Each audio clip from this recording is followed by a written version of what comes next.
Good evening, everyone. Welcome to the American Sports Connection. I'm your host, the one and only Joey Railroads, and I have a very special guest with me tonight. You might actually remember him as Baron Corbin's favorite independent wrestler out there today, or as a founding member of the Five Guys, or if you follow GTS Wrestling, he's the current reigning, defending United States champion, Mr. Geoff Bravo. Geoff, how you doing this evening? Good. How are you? Nice to be on the show. I'm doing well, man. It's nice to finally have a break from the humidity for once. Yeah, it's actually pretty nice out tonight. Yeah, that's always nice. Now, what I always start off with was, what were your first memories of pro wrestling? Pro wrestling in general, or my journey in pro wrestling? Pro wrestling in general, like what got you your first memory you ever had of wrestling? Funny story is, back in the day, my dad used to work for Prudential, Okay. and he used to travel quite often. Like pretty much every week, he'd go somewhere around the country, and he'd always bring back some kind of souvenir. Um, Funny thing is, the souvenirs never really were, personalized to the areas he went. He was bringing back something. So one time he brought me back. I was probably about 3 years old or so. He brought me back this pack of figures that resembled He-Man, because I had a bunch of He-Man figures, but they were actually They turned out to be AWA wrestling figures.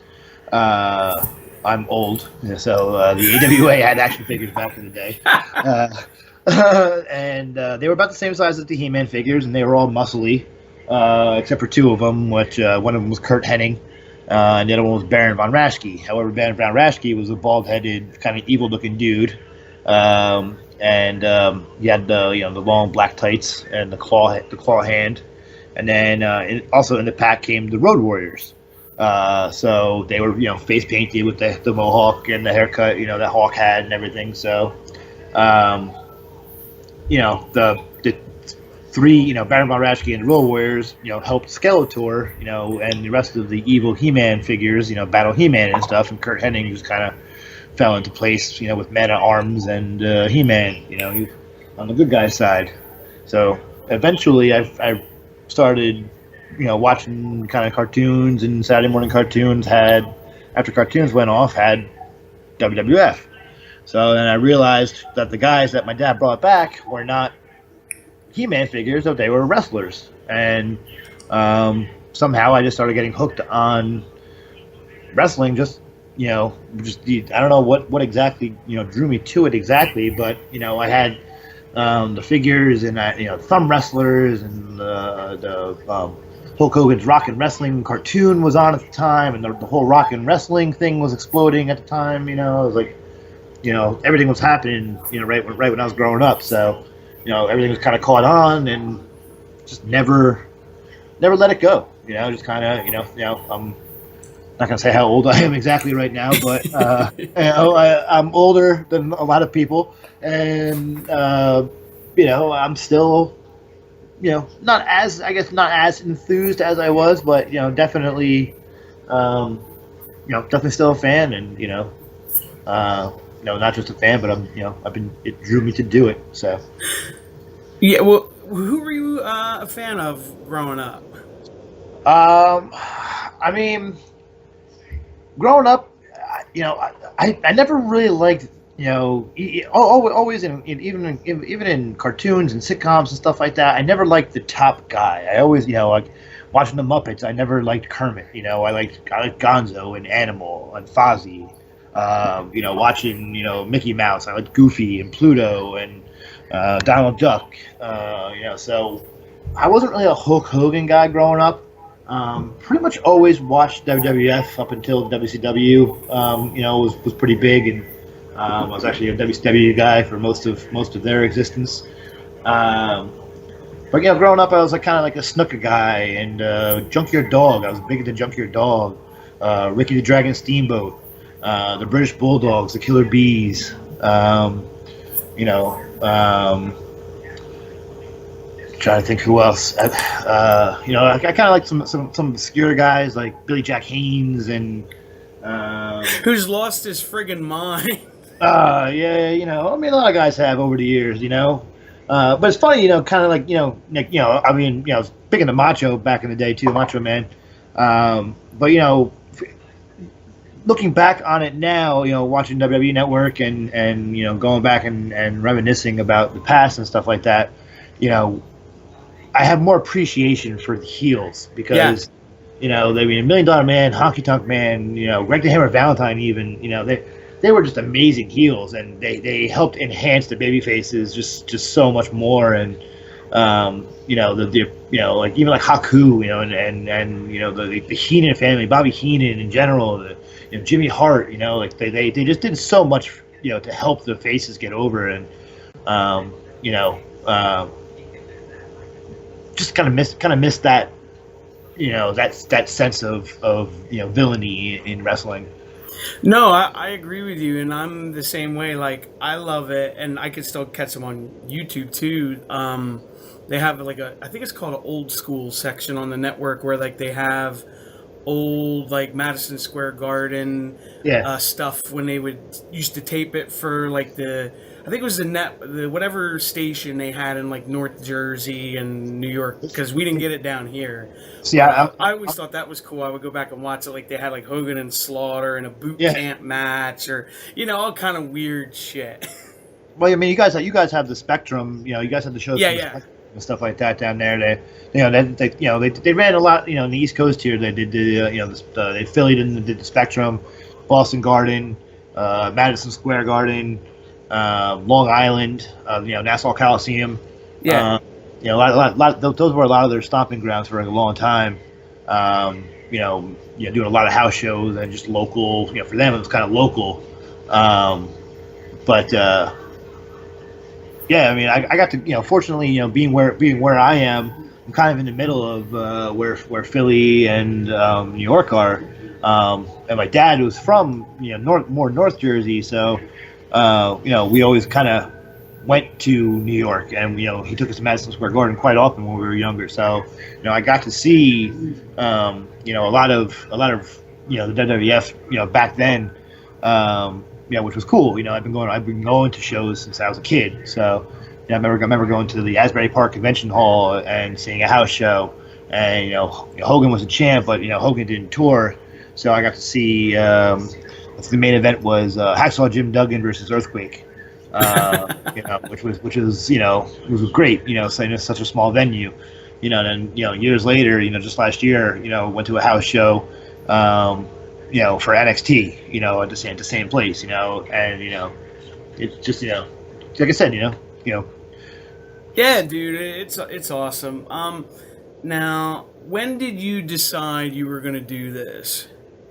Get into business, basically. It's funny. It's like,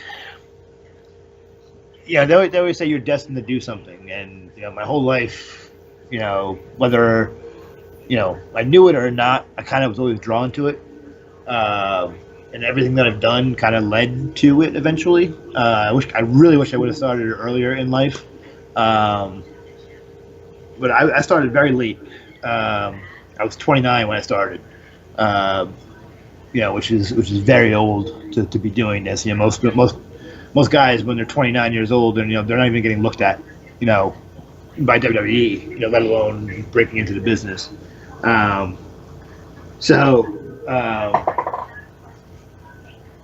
It's something I've always wanted to do, but I just was always relatively shy, and kind of doubted my ability, and maybe not even doubted my ability, but didn't want to focus myself to be doing something like that, and like never really thought I could do it. I always thought I was kind of smaller, and the business evolved and just changed, and the guys weren't super huge, and guys like Chris Benoit at the time and Eddie Guerrero were the top guys, and Rey Mysterio was huge, and Ray was a big inspiration for mine, the whole time, because he was so small, and he was able to be a, main eventer going against Nash and Show and stuff like that, WCW.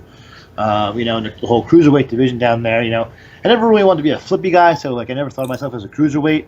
But then seeing guys like P.D. Williams and TNA and you know Tyson Dukes and a couple other guys like that were bigger guys, but smaller still. They weren't heavyweights. They were almost like cruiserweight, light heavyweight type guys. And then DDP, DDP, like I said, I was a big WCW guy, and DDP was a big inspiration of mine, being that, he's, from Jersey and not too far from where I am. I actually know people who know him, from growing up and stuff like that.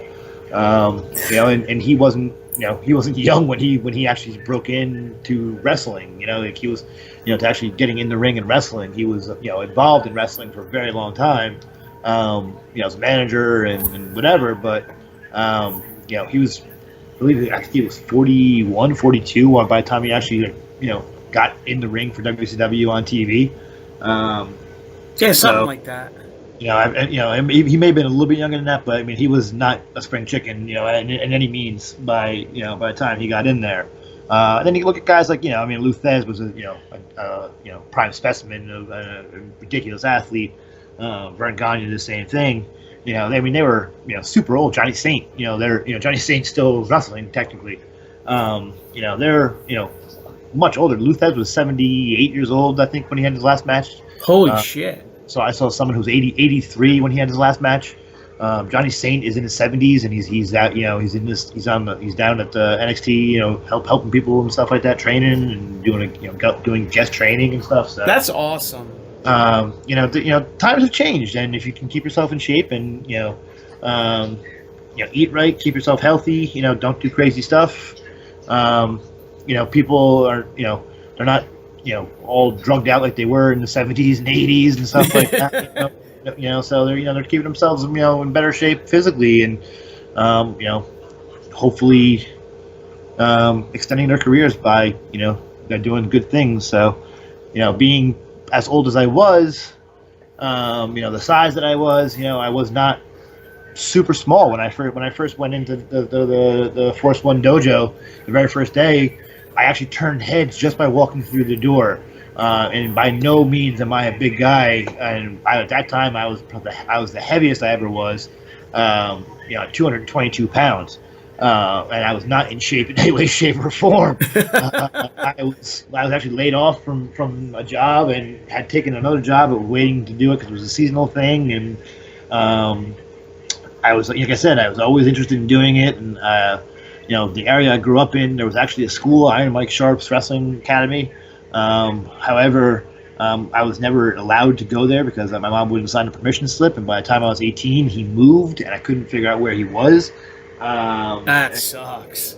I got into other things, working and I was big into basketball and soccer and stuff like that. So, I was keeping myself, kind of active, but, I've always had the passion for wrestling. And like I said, I got laid off from a couple of jobs. The economy crashed. I was kind of just bored. I was actually sick and bored and, just Googling, things like, wrestling schools in New Jersey. And I always knew about IWF up in Nutley. But it was, kind of expensive, kind of too expensive for me at the time and, too far away for me to be traveling, as much as I was. And I found this other school, Force One from Tommy Cairo was a little bit closer, about an hour and 10 minutes away from my house, which was not ridiculously far. So I was still able to, work and try to go down there when I could. Like I said, I walked in, turned heads the first day. I was always somewhat athletic, even though I wasn't, working out or keeping myself, on a healthy diet or whatever like that. I was always a natural athlete. So the very first day, it was a free tryout just to get in the ring and see if, what you had. And that was literally the greatest day of my life. So I was able to step through the ropes for the very first time, bump, run the ropes, do some basic drills. There was at least 6 guys there, one of which happened to be Josh Adams. So I've known Josh literally since the first day I stepped into the wrestling world. 9 years later, whatever it is that has taken us, we're still kind of, not side by side, but kind of on the same path, and still doing it, which is kind of interesting. But yeah, like I said, that day was probably the greatest day of my life. Being able to get in the ring. It's funny you mention DDP because he was a similar kind of influence for me, even though I'm not wrestling. But I met him. It was probably 3 or 4 months ago, maybe not even. And he's like one of the nicest guys I've ever met. Yeah, I mean, Paige is great. He's inspirational and he's just outgoing and his charisma. Some people just say he's just super annoying because he's just so in your face and just all positive all the time now and stuff like that. Yeah, I don't think that's a bad thing. How could you not be? Why not? Right. It's funny you talk about your training and everything. That's a good segue. I was going to ask you to tell me about your training experience. See that? Yeah, like I said, I was initially trained by the Force One Dojo. Tommy Cairo had owned it when I first broke in. I know that at the time that I broke in was kind of the beginning of their downslope. Which was good for me, but for the people who came in after me, not so much. There's a couple other guys who did come in after me who are still doing it now, and or they're pretty successful doing what they're doing. But fortunately, when I broke in, Tommy wasn't, Tommy was not in any way, shape, or form in ring shape. But he was still there a lot, so we got the knowledge from Tommy Cairo, and I don't know if you know about Iron Man Tommy Cairo, but he's the one who basically gave Sandman the Singapore key. Yeah. Him and Peaches had the feud, and blah blah blah, and then blinded, and then Sandman got Peaches and the cane, and Tommy kind of dropped off after that.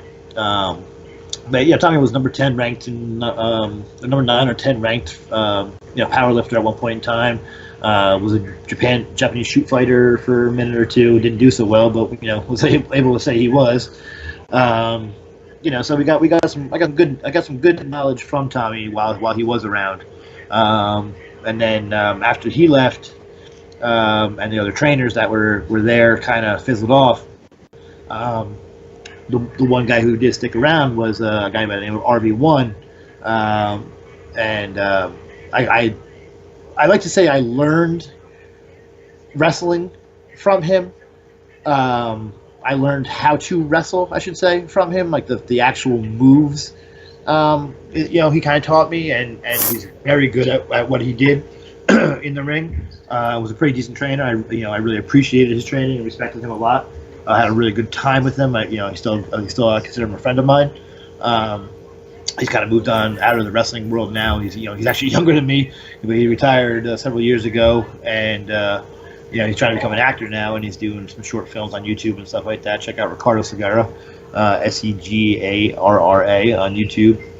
Been in 2 of his shorts. Fun times. But yeah, so then after that kind of fizzled off. RB1 was still around, but the new management of Force One brought in Sami Callihan as the head trainer. Oh, wow. So I was able to spend 9 hours a week in the beginning getting the shit kicked out of me by Sami Callihan. For some reason, he took a liking to me, and we were about the same. Excuse me. We're about the same size. Sammy's much younger than me, and he has tons of energy.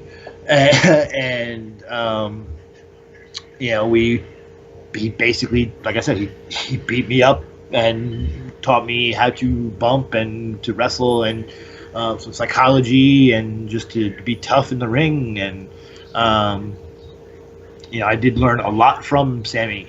And it was a great experience learning from Sammy, and I really, really, really regret not traveling with Sammy and going with Sammy when he was going places. Again, even though I was doing what I love to do in training and stuff like that, and learning how to wrestle, I was still hesitant about my ability, and didn't push myself enough. And I really wish I did at the time, because you can see where Sammy has been and where he got to and everything like that, and that's all through dedication and hard work, and it was there for me to do. I just didn't do it, and that is a regret that I do have in wrestling. But the training didn't stop there either. I did do seminars and things with other people. I did a bunch of seminars with Chris Hero. Learned a lot through him. Actually saw Chris one last time right before he went to NXT again. Doing a Cassius Ohno thing. And I think he's super underrated at times, Chris Hero. Chris is he's an interesting character. He's not he's not the most physically gifted looking human being. He's not a gym guy, which is kind of funny because his tag team partner on the indies for such a long time, Claudio or Cesaro, they were the kings of wrestling, and Cesaro is just a freak, and just a gym beast, and he's all about physical fitness and health. And Chris was never that guy. He was always on the indies, and when he was younger, he was always in pretty decent shape. He just wasn't he wasn't like a gym guy. And now not so much NXT. I don't know what happened. But I mean, he's still great in the ring. And yeah, like you said, he's underrated sometimes because he could do a lot more than what he does. It's just why he's very smart about what he does, and that's very big in wrestling.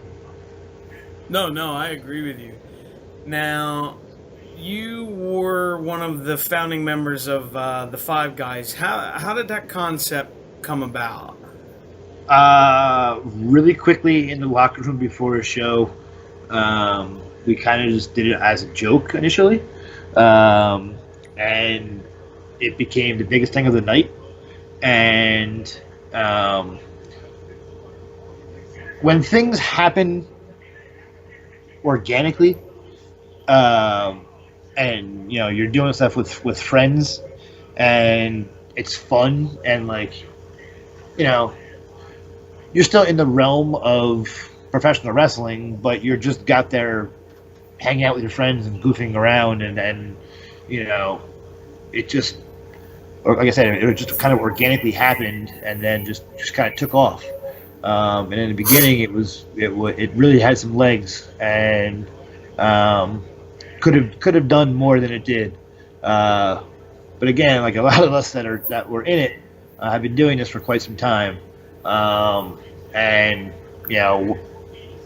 didn't really want to put the effort in to go elsewhere outside of where it started, in the SWF. And I'm pretty sure they're still going now. And I wish them all the best of luck and everything like that. But I kind of parted ways with that a little while ago, and not saying that the door's closed, but for right now we're kind of all doing our own thing, and all staying in touch, and Well, and I was going to say that's usually how something works, is where it just kind of happens, and then everyone's like, "Hey, we like this," so then you just kind of go with it. You know what I mean? Yeah, I mean that's pretty much exactly how it happened, and it's kind of it's kind of funny because we kind of.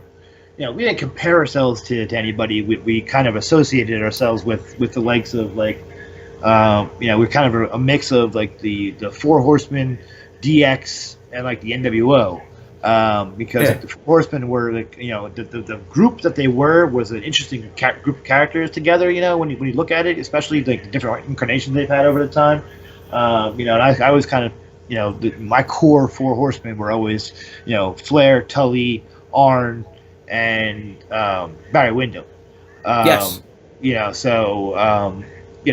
that's it's a very interesting, group of guys that you got there. You got a cowboy, a rich showboat, Arn Anderson, who's kind of like an every guy, and Tully Blanchard is kind of, he kind of was kind of the same, kind of in between Arn and Rick, back in the day. But they all like to party and hang out and, just be around each other and be friends and, wrestle and try to outdo each other. And, that's kind of what we were, kind of doing the same thing. We're all kind of a weird mix of people. But we all loved wrestling and, wanted to better wrestling. And we tried to do it in our own way. But, what became kind of a heel faction kind of came, we still were heels, but, getting cheers, initially, like we were the cool heels. So you were a tweener. Yeah, we were heels. There's no doubt about that. We were heels, but we were the heels that you couldn't help but like, Yeah. And nowadays, that's kind of what people like, But that's the cool thing. Yeah, but the funny thing is, we would come out, people would boo the hell out of us, but then we would do stuff and we get cheers, and then by the end of the night, we're walking out getting screamed at again. So, as long as you can turn it around, that's I guess. Yeah, that's cool. It's funny you mentioned Barry Windham because I really liked Windham, and Neville. He did it for a while, but he hasn't done it lately. Excuse me, he was using the superplex as a finisher. Okay. And I just really enjoyed that because I always thought Wyndham's superplex was just amazing. Is that what he called the Widowmaker? Yes. It was like a stalling superplex. Yeah. Yeah. It was fun. I mean, Bob Orton did that too. Bob Orton Jr. And then I kind of marked out for a while when I saw Neville doing it, but then I guess they told him, no, don't do that no more. Well, superplex, nowadays is, unfortunately, a lot of the moves have diminished their quality over time. Yeah. People are doing them over and over and over again, which is kind of funny because, like, I try to, if you watch me wrestle and not as the Mark, but as Bravo, I do try to invent my own moves or my own spin on moves, and a lot of guys don't really try to do that these days. They kind of just stick to doing certain things and call them something different. Yeah, I know what you mean. Instead of like trying to stand out. Yeah, it's not that hard to come up with your own stuff. You just got to think about it for a minute and practice it. But the funny thing is too, like you think you invent something and then it turns out you watch something old and then it's like, oh, I didn't realize Tully Blanchard, like I said, I just watch Tully all the time. Just didn't think about it. Years later when I'm trying to do moves, pulling from all my favorite wrestlers. They always tell you, kind of mimic. Instead of mimicking one guy, try to pull from like 6 to 10 different guys, and just then you become your own person. But Tully did a slingshot suplex. So he would take the guy in a suplex, see off the top ropes, and suplex the guy. Well, when I first started doing my gimmick, I kind of was doing this finisher that I don't really do anymore, and it was kind of very similar to that, where I would take the guy like a DDT, bounce his feet off the top rope, 45-degree angle DDT. That sounds cool. Yeah, but it wasn't. That's not safe, but you got to really trust the guy's springing ability with his legs. And different federations don't have the rope that's tight in a certain one, so it kind of gets wonky. I know what you mean. It was just easier to go with something a little more simplistic, I guess you'd say. Yeah, Plus, I started wrestling. At the time, I was wrestling. Guys like Biggie Biggs. Who was close to 400 pounds. Holy cow! I'm not doing a move like that to guys like that. So you come come up with other things that you can use on guys, or come up with a move where you can kind of hit out of nowhere, like an RKO or something like that. Or Big Show's knockout punch. Those are moves you can kind of hit wherever. And you can basically do them to anybody. Yeah, So the Umaga Spike. Like someone's got to bring back the Umaga Spike. That was a That was a great finisher and a really underutilized finisher. People try to look for spectacular, crazy, looking moves, but something as simple as like the Umaga Spike is a devastating move, and tape your finger up and jab someone in the throat and see what happens. Well, that's like Jake always said, Jake the Snake, when he first did the DDT, it was just like everyone was just like, wow. Yeah, I mean, and the DDT. I mean, if even today, like, if the DDT is not a safe move. It's lots of people use it and everything like that, but it's not a safe move. I was gonna say, ask Ricky Steamboat. Yeah, man, you can really hurt someone bad. I mean, you give someone a legit DDT, like you can break someone's neck. Luckily, we know, hopefully we know what we're doing, and we trust each other, and we're somewhat protecting each other, not going full force. But you give someone a full force DDT, that's a legit move. But nowadays, the like I said before, that the value of the moves have diminished. Yep. You were saying with the superplex, like you hit someone with a superplex, that hurts. I've been hit with a superplex before. It does not feel good. Even giving it to someone. I hit Dan O'Hare with one. A couple months ago. And that is a large human being. Oh yeah, I don't know who hurt more, me or him. But that's funny. DDT, when Jake used to hit the DDT, it was done. Yes. Yeah, that was now. Like you said, nowadays everybody does a DDT. Yeah, you kick out at 1.5. The one guy that used to make it special was Raven. Raven had a good DDT, the even flow. Yes. I liked talking about my finisher. I don't know if you remember this back in the day, but Goldust had a DDT. Yes. Called the curtain call. And he would kind of lift the guy up, and it was like a variation. Yeah, and Edge kind of did the same thing. The Execution, I think it was called, or something like that. Bobby Roode uses one now. Yeah, very, very similar, but they don't Edge or I think Goldust might have done more of the 45-degree angle, but Edge and Roode's is very similar. But yeah, I think Gangrel might have used it originally back in the WWF in the late '90s. That Impaler DDT. Yeah, Gangrel's was. I think Gangrel's was kind of more like Raven's. Okay.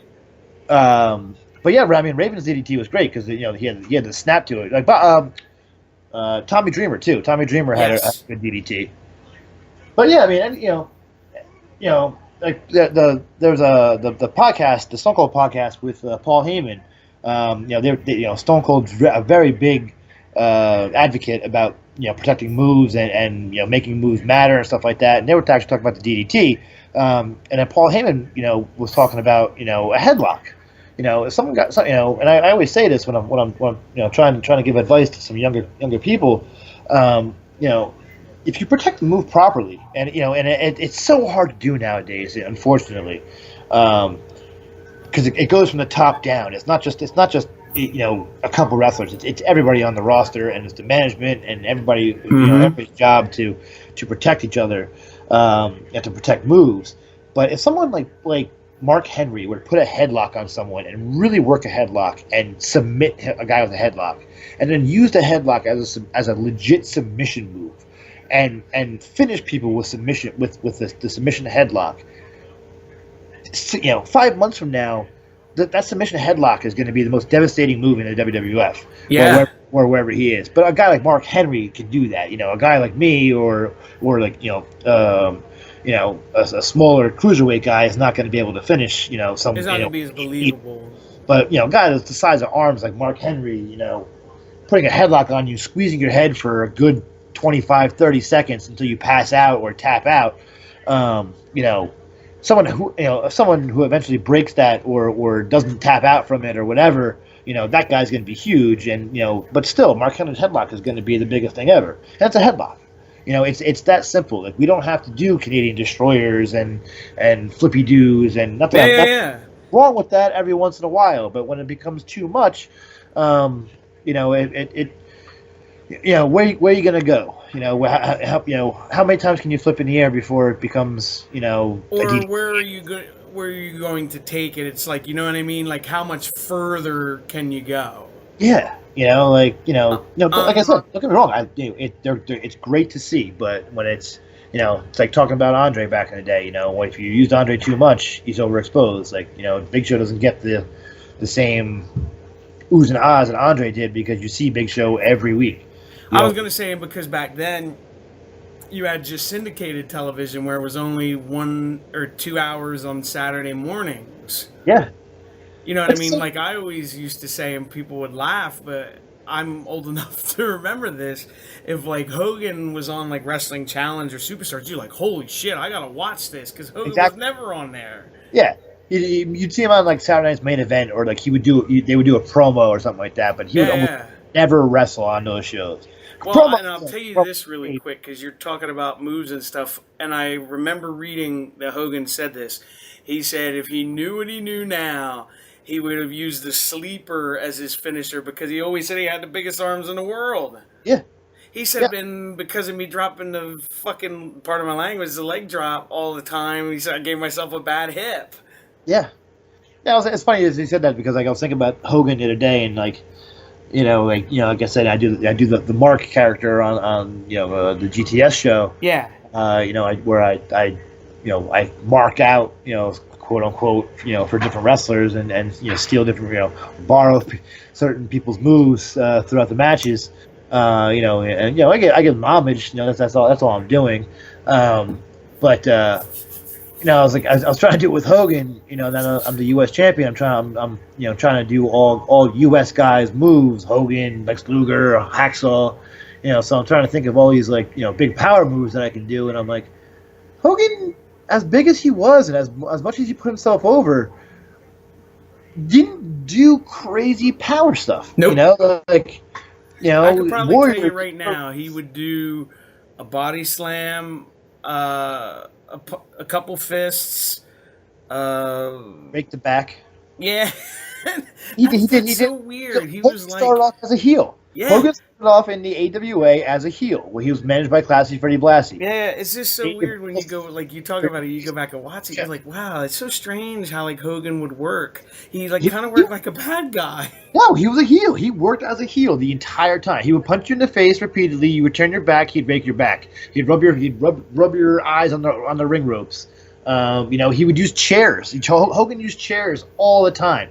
He would go outside and just pick up a chair and hit you with it, like in the middle of the match, and you would never get disqualified. Like It's just weird when you go back and watch it. he would do. He was Hogan. He did what he wanted to do. But yeah, go back and watch WrestleMania. Was it one when with him and T and stuff? The match had been thrown out like 3 times. Yeah, But that's yeah, funny.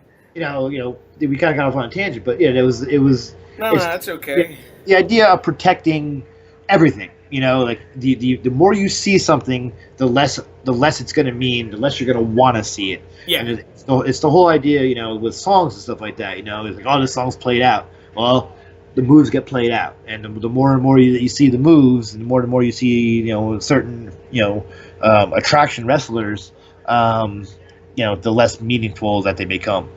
Right. What I was going to ask you is there any influences you have that you try to put into your matches? I noticed, at least from my end of it, I was going to say Harley race a little bit with your headbutts. Interesting. It's funny. The headbutts kind of became a thing because, again, to stand out. I was when I initially broke in, I was doing an English soccer hooligan gimmick, I didn't realize that Nigel McGuinness had did it back in the day, but other than him, I don't really know too many people else who've done something like that.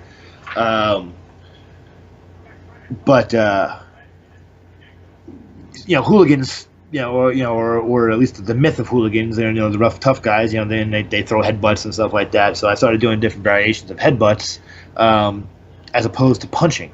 And the idea came again back in the day from being a soccer player. Soccer players don't use their hands, so I would kick and headbutt.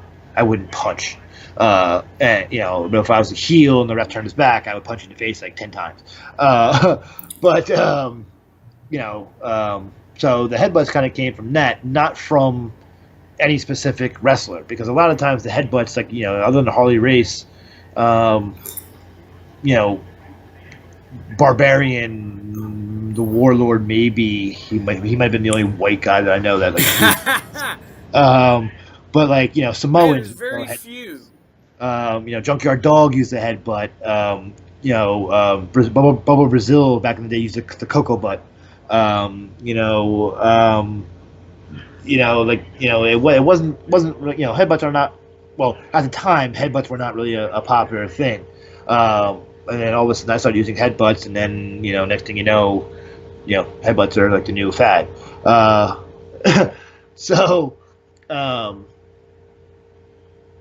the headbutts, that's like I said, that kind of came from the gimmick, and from trying to stand out. As terms of moves that I do, or what I do in the ring, like I said, like when I was training and coming up and different seminars and stuff like that,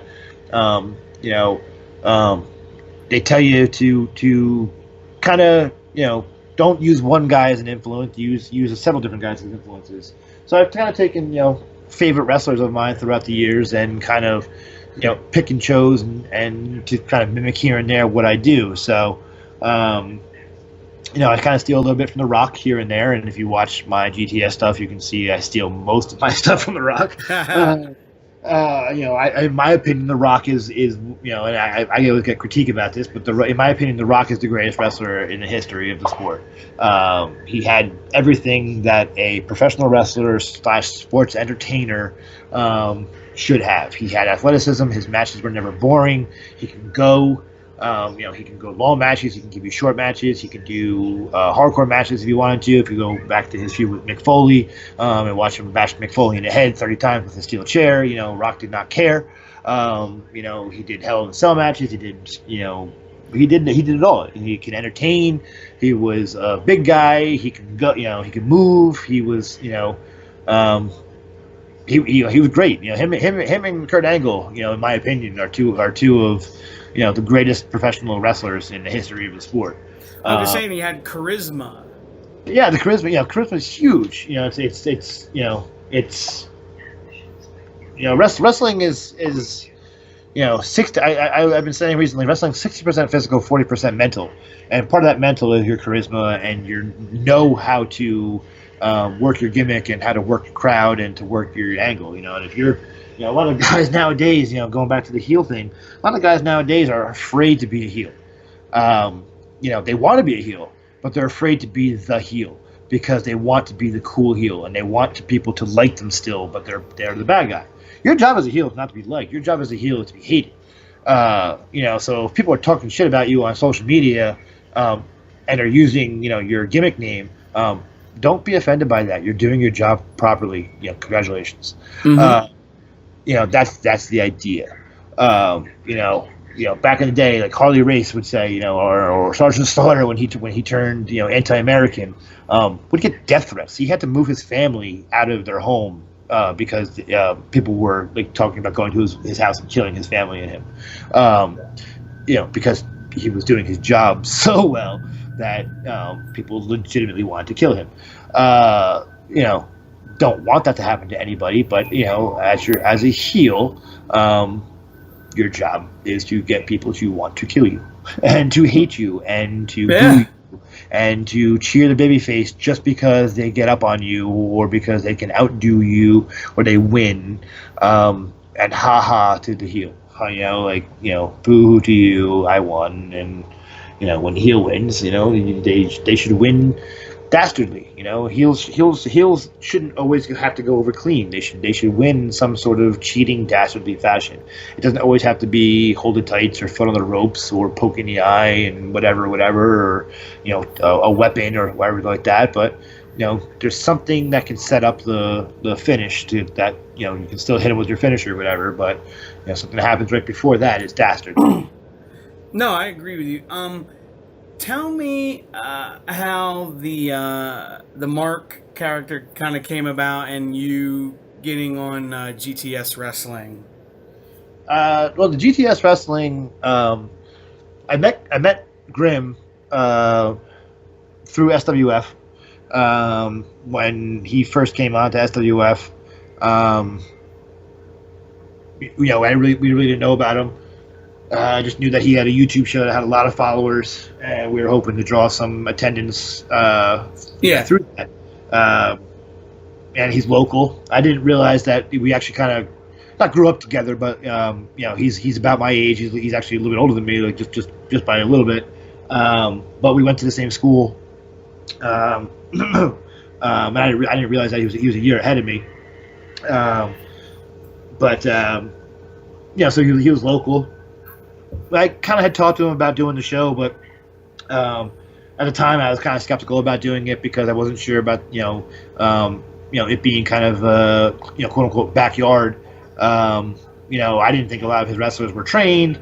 I didn't realize that he had guys like Robbie E. and Bull James, the Patriot, Virgil, guys like that have come through there and have done stuff. Even other guys have come through and done stuff for him. So again, at the time I was kind of like, I don't want to do, this backyard kind of gimmick. And, ironically, I don't know, just kind of, I was like, I was kind of at the time, I was actually right at the time that I kind of went different ways from SWF. He hit me up and it was like, he's like, do you want to come on? And I was like, yeah. So when I got on, we were talking about it. He's like, you can do whatever you want to do. He's like, you're a veteran. You could bump if you want to. You don't have to bump if you don't want to. He's like, you're kind of in charge of what you're doing. And I was like, all right. And I was like, what do you want me to do? I was like, you want me to be, Bravo or should I be someone else? And he's like, oh, just do whatever you want to do. So I was like, all right. So I was kind of skeptical about kind of advertising, my own self at first. Because like I said, it was kind of backyard, and I wasn't sure the flack that you get from doing it.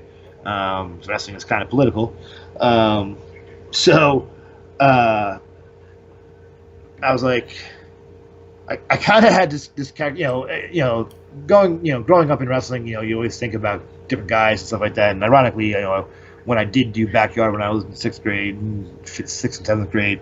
It was just me and another dude, and we had 20 different characters each, and we had our own federation, and we would do all the different guys. I've never gone back to thinking about those guys and like, I'm going to pull one of those characters out. So like I said, I developed my own character as you do in the indie thing, Geoff Bravo, that kind of evolved over the years as well. So then doing the Mark was kind of another character that I had thought of. That I was like, oh man, I really wish I could do this character, but being on the indies, it's kind of a goofy character, but I wanted to do a masked gimmick where I kind of just wore a plain mask, and my name was going to be Marco Kafabe, and every time that I came out, I was going to come out as a different character. That's great. So, I would wear a mask, but come out in jean shorts and a John Cena shirt with wristbands and do the whole John Cena gimmick tonight. You'd be Juan Cena. Yeah, Juan Cena, or next show I could be like a Ric Flair. Next show I could be like a Hulk Hogan. Dude, that would be pretty cool. So and so I was gonna do something like that. Then I realized that that was gonna be very expensive. To get all the different entrance gear and attire and stuff like that, and then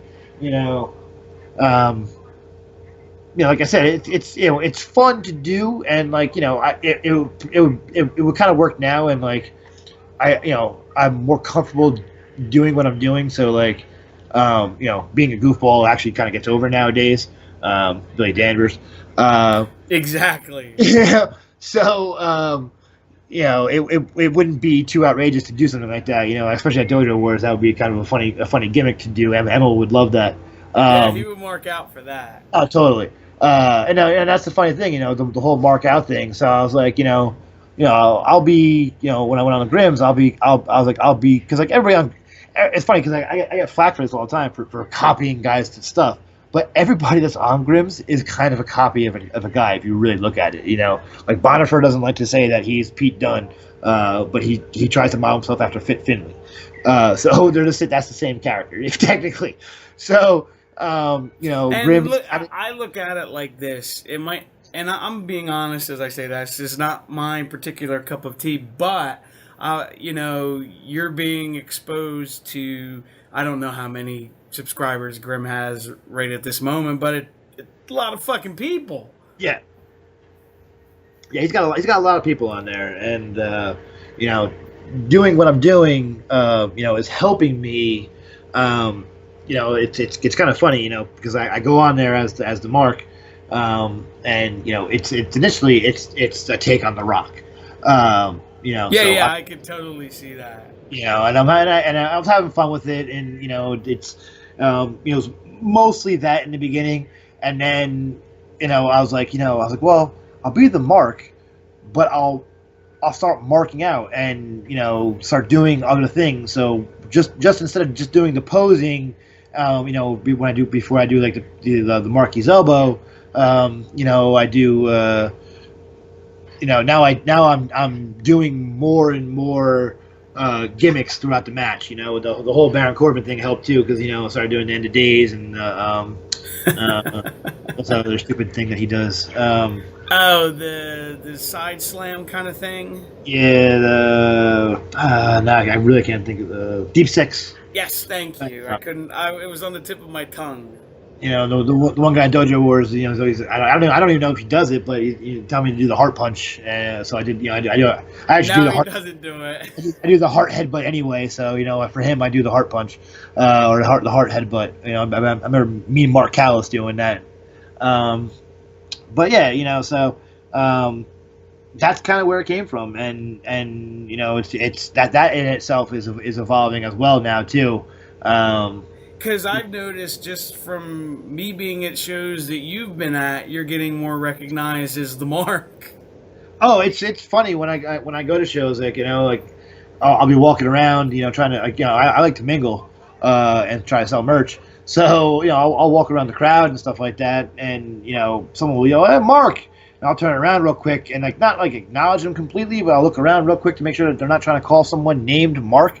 You do a quick turnaround. He's walking around or something like that, next to me. So I quick look around to make sure that there's no one else, and I'm like, oh, me? And they're like, yeah, Mark, what's going on? So.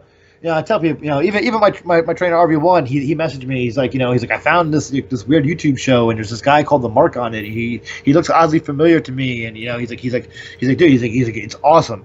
And I'm like, thanks, I'm like, he's like, I love the character. I'm like, yeah. I was like, I really wish I would have started off doing this, 9 years ago instead of doing, the Bravo gimmick. Maybe I would have caught on, doing this earlier. Because when you go to shows, especially, the little kids in the crowd, they want to see you do the moves that they know. They want to see you do the AJ Styles these days, and Kevin stuff and stuff like that. So it's funny with me doing it because I mark out for a lot of the classic guys with stuff I grew up on. But I try to at the same time, throw in some newer stuff. To make sure that the kids and the fans nowadays they still know who I'm doing. So a lot of times, I'll do stuff, and that they won't recognize who I'm doing, and then, then I'll hit Superman punch or something like that, and they'll be like, oh my god, you did wrong. Yeah, I know exactly what you mean. I'm like, dude, I don't do my original stuff there at all. I do everybody else's moves. That's funny. Now, is there anybody that in the business currently still working that you would like to wrestle? Yeah, I mean, it's funny. Before you were saying, who do you model yourself after? I don't model myself after AJ Styles, but I've been I'm sorry, not AJ Styles. Sorry. Austin Aries. Who's actually back on Independence now? Exactly. But ironically, I love Austin Aries. I love the shit that he was doing in NXT with the banana. The subtleties. That's what I get. That's what I get over on. That's what people compliment me on too, with the subtleties of the gimmick. And that's, I really appreciate that. But a lot of people have compared me to Austin Aries. Well, that's a hell of a comparison. Yeah, and I'm nowhere near the quality of Austin Aries. I really appreciate the compliment. But yeah, I mean, Austin Aries would be someone I would love to step in a ring with. Absolutely love it. Sami Callihan, same thing. Whether it's Sami Callihan or was it Jeremiah Crow. The Worldwide Desperado, whatever he calls himself. I would absolutely love to step in a ring with him. I'm gonna go off for 1 second, and you're gonna laugh when I tell you this, because this is just a subtle thing I've noticed when I watch Sammy wrestle. I don't know how he wrestles in jeans like that. It's funny. It's funny seeing Sammy wear jeans just in general like that, because he never used to wear jeans back in the day. He used to wear shorts pretty much all the time. It's just like when I watch that, I'm like, oh god, that's got to be really hot to do. look at DDP back. DDP would wear those skin tight jeans. Yeah, I always thought the same thing. Again, the whole comparison thing. Doing the English soccer gimmick. My character, I modeled myself after Vinnie Jones in Eurotrip. Oh, okay. And I love Vinnie Jones as an actor. He's a fantastic actor. And he actually was a real soccer player and was one of the most violent soccer players in FA history. He actually holds the record for the fastest yellow card in FA history. And he was a defender. His character in Eurotrip, the hooligans, are punkers, so they wear the super skin tight jeans with the docks and everything like that. So that was going to be my initial gear. Sammy, ironically, was against people wearing jeans, and told me to buy proper gear. Well, how ironic is that? Yeah, so full circle. Now he's wearing a vest and jeans. It's almost like he's wearing skinny jeans. Yeah, exactly. And that's what I have a pair of somewhat skinny jeans now, and they're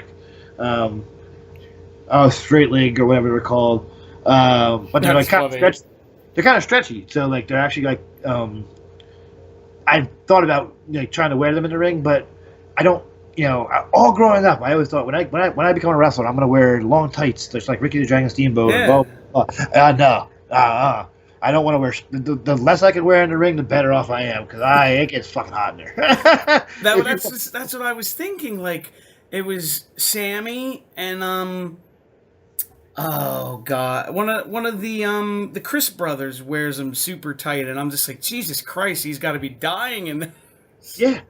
Oh, it sucks. I don't know. Were you at Dojo when I wrestled Laszlo? Yes. That night, it was like a million degrees. There's no airflow. They had the door open. Yeah, it was bad last week too. I lost 10 pounds. It sucked. There's venues that are worse than that.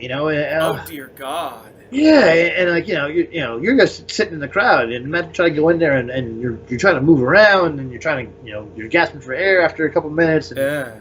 Cardio. All right. So, what does the future hold for you, man? Hopefully, it holds a lot of good things. Going back to who do you want to wrestle? What I've been Darius Carter has been on my radar. Me and Darius. I have a lot of respect for Darius, and no matter where he is, whether it's Tier 1, Dojo Wars, WoW, wherever he is, wherever I can wind up, getting in the ring with him, I would absolutely like to do something like that. A couple other guys that are out there that I would like to mix it up with. If I could cross paths with Joe Gacy in the ring one day, I would absolutely love that. I've known Joe for a long time as well. That's something to look forward to as well. I'm hoping that this next year is going to be, an even bigger year. see if I could piss off another WWE superstar. Maybe someone else who's not on the upswing, maybe someone else is on the downswing, and turn that into a feud eventually. But just all kidding aside, like I said, hopefully this next year is going to be a very busy year for me. I would like to go wrestle in England. That's something on my radar. And just still doing it. Like just the fact that I can do Grimm's. Doing the Grimm's Toy Show, the GTS, Silly Super Pop on YouTube. Really kind of was great for me to start doing, because as great as professional wrestling is, it sucks at the same time sometimes, and it's there's a lot that goes into it, and there's a lot that you guys don't see that we go through. It's not easy. If it was easy, everybody would be doing it. And like I'll finally say it. I'll be 38 years old in about a month. I'm old. There's only one guy in Dojo Wars who's older than me. You can figure out who that is. It's not easy. Like I said, I got in late, so I haven't had the length and the time that some of the guys have done. And when I did get in, like I said, I didn't take advantage of my opportunities. So I'm trying to do as much as I can before I can't do it any longer. I already have plates and screws in my foot. Shattered my heel in the ring. Ouch. 4 years ago. Finished the match, but was out for a year. Kind of got lazy after that, like I said, for a couple of years. And then last year, my first time at Dojo Wars was the Spark. Emil is someone else who I've known since the very first day, stepping foot in Force One. He was there that day as well. I consider Emil a good friend of mine as well. Preacher I've known for a really long time too. Zach, a couple other guys that are there I've known for quite some time. So stepping foot in Dojo Wars was definitely a path on the right step, and training at CCW, definitely helped. So hopefully, like I said, this next year will be even bigger than last year, because last year was the first time I really started putting effort into doing what I love to do, and I love to wrestle. I love to entertain. I love to be out in front of the crowd. I love to get the admiration. I love to get the boos if I'm a heel. I love the reaction. I love the camaraderie. I love everything about professional wrestling. And the only thing I don't like about it is the negativity. But wherever you go, there's going to be negativity. Like I said, hopefully this next year will be bigger than last year, and that's all I can hope for. And as long as I knock on wood, stay healthy, smart, the future is bright. No, absolutely. Now, if anybody wants to get a hold of you on social media, how can they reach you? I am on Facebook under Jeffrey Bravo. I'm on Twitter on Geoff Bravo. Was it Geoff _Bravo _AKA? No. Geoff Bravo 5 _AKA. Right? Yeah, I think you're right on that one. I have a friend off to the side, just like shaking her head. No, that's not what it is. Yeah, so Geoff Bravo number 5 _AKA on Twitter. There you go. All right. Well, I want to thank you for taking the time out of your busy schedule, because I know you have an insane schedule, to come on and have a chat. Thank you, but I really appreciate coming on, and we'll definitely do it again. Absolutely. All right, everyone. We're going to get out of here for tonight. Don't forget to like, comment, subscribe, share, give it a thumbs up, all that good stuff. And we'll see you back next time. Have a good night, everybody.